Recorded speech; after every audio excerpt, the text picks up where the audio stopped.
In the name of God, Father, Son, and Holy Spirit. Amen.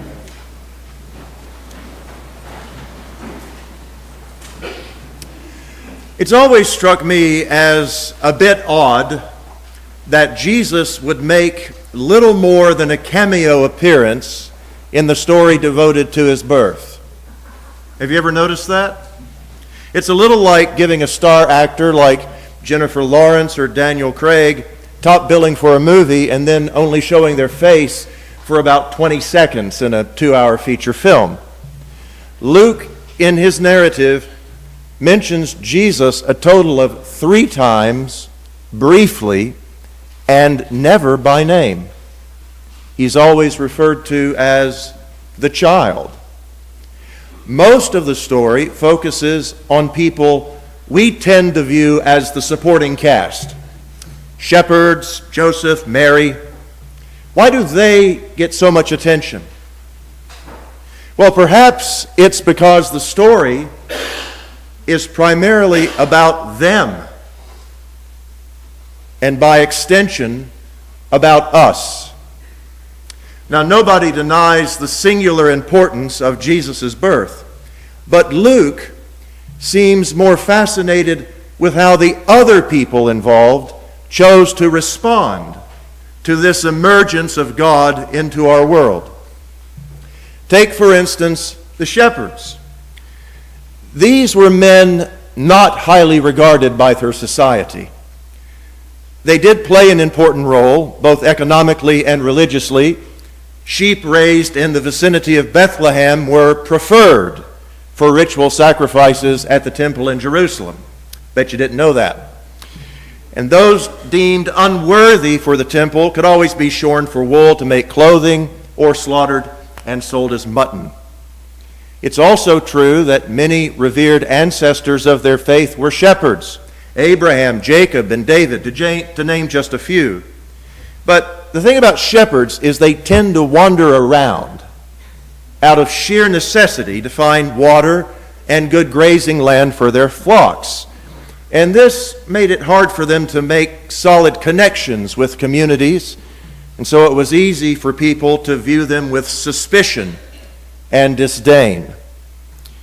So of all the people that God could have sent angelic messengers to with good news about Jesus' birth, the shepherds rank very low in the list of likely candidates, at least from the human point of view. Yet for reasons that may remain a mystery forever, God chose these ordinary, average people to play a central role in the revelation that the Messiah had arrived. Maybe it's because shepherds needed to be very vigilant. Their flocks, the source of their livelihoods, required careful attention. Sheep, not to be unkind, are stupid. In rough territory, they can get themselves in a lot of trouble very quickly. And then there were predators to worry about, and thieves, happy to steal valuable sheep. Whatever the reason why God chose these shepherds, what's truly remarkable is how they responded to the angelic appearance. Naturally, they were terrified. But what strikes me as amazing is that they believed what they saw. Maybe people back then were simply more credulous, or maybe people today are just more skeptical. But I suspect that were most of us to experience something similar to what those shepherds went through, we would make our way to the nearest urgent care facility immediately, instead of exploring whether the angel's message had any truth to it. This leads to the next response of the shepherds. First, they believed, and then they acted on their belief, going to Bethlehem in hopes of finding the long-awaited Messiah.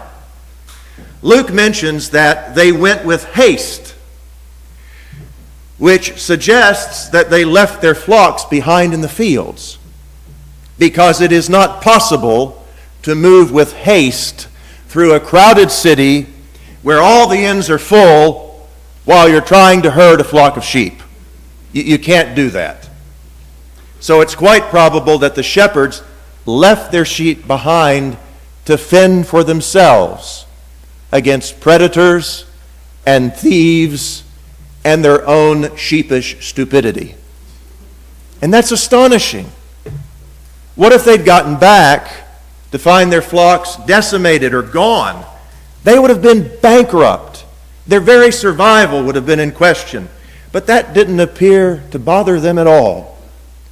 The shepherds seem ready to take a big risk and accept the potential of severe loss to find Jesus.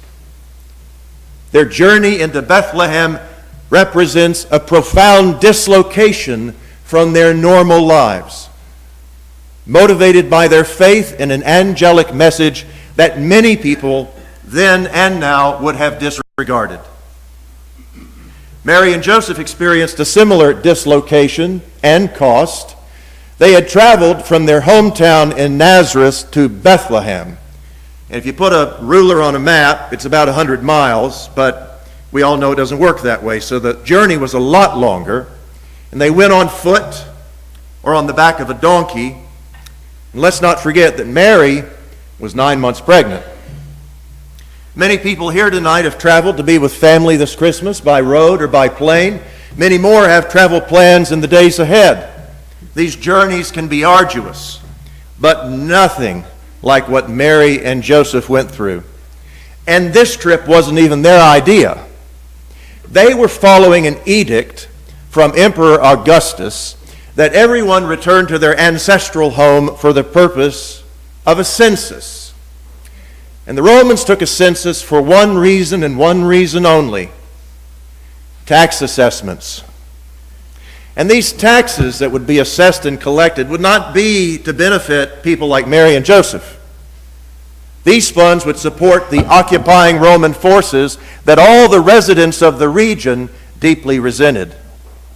So the prize for Mary and Joseph's journey was not to make a pilgrimage or be reunited with their family, but to be counted and then pay costly taxes to keep their oppressors armed and fed.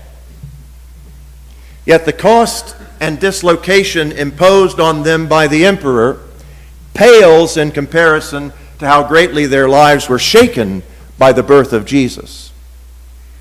As you probably know, the circumstances of Mary's pregnancy would have been regarded as scandalous by their neighbors, and childbirth itself was risky for the mother in the ancient world. On top of this, shortly after his birth, a group of perfect strangers barge in, shepherds no less, to share an angelic message, and all who heard it were amazed at what the shepherds told them, except for Mary, who treasured all these words and pondered them in her heart because an angel had already been to see her 9 months ago. However, this odd confirmation that Joseph and Mary were the proud parents of the Messiah must have gotten them thinking about the future with a certain degree of foreboding. Every new parent experiences the arrival of a child with joy tinged with a measure of concern. Will my child be healthy? Will I be a good parent? How will my son or daughter turn out? It's a mixture of hope and trepidation. But imagine if some stranger barged in with this unshakable conviction, came into the delivery room and said, "Some angels told us that your child will become President of the United States." You'd really start praying hard then, wouldn't you? And I know that that's a pale comparison to the Messiah, but it gives you an idea of how the excitement and the worry would have been magnified in this moment for Mary and Joseph. As we celebrate the birth of Jesus this Christmas, it would be wise to reckon with how the arrival of the Messiah may dislocate our lives and bring with it risk and cost. You see, the Son of God did not come into the world to keep things the same. Jesus came to bring radical change, but not the changes that most people expected. And those who felt let down or threatened when Jesus failed to meet their expectations either abandoned him or eventually conspired to kill him. What expectations do we have of Jesus? And how do we respond when we feel as if our expectations are not being met by him? To what degree do we follow the shepherd's example and take risks and accept the prospect of sacrifice so that we can serve as midwives, people who deliver the good news of Christ who has come into the world to others? Are we ready to experience the disorienting dislocation of Mary and Joseph, who did everything in their power to make it possible for Jesus to accomplish his mission as the Messiah? These are questions for each of us to ponder in our hearts. And perhaps for some, they are unwelcome questions on a night when we simply want to revel in the joy and wonder of Jesus' birth. But our answers to these questions, what we believe, and how we respond to both the blessing and the challenge of Jesus, how we act, these things reveal the strength of our faith and the depth of our joy is totally proportional to the depth of our faith and commitment. For like the shepherds and Mary and Joseph, God in his infinite mercy and grace has chosen us, average, ordinary people. God has chosen us to bring Jesus into our world, to spread the good news of great joy for all the people, that a Messiah has come who will change our world for the better, even when that change may make us feel frightened or dislocated. And being dislocated isn't such a bad idea. It can be uncomfortable, but being dislocated literally means that Jesus takes us to a different place, a different location in our lives, a place where our perspective can be altered, where we can see angels and accept them as real, where we can let go of what we think is most valuable in our lives so that we can embrace what is truly most valuable. God has given us the precious opportunity to serve as witnesses to the greatest gift the world has ever known. And as we give our witness, we receive the greatest peace and joy anyone could ever hope to have.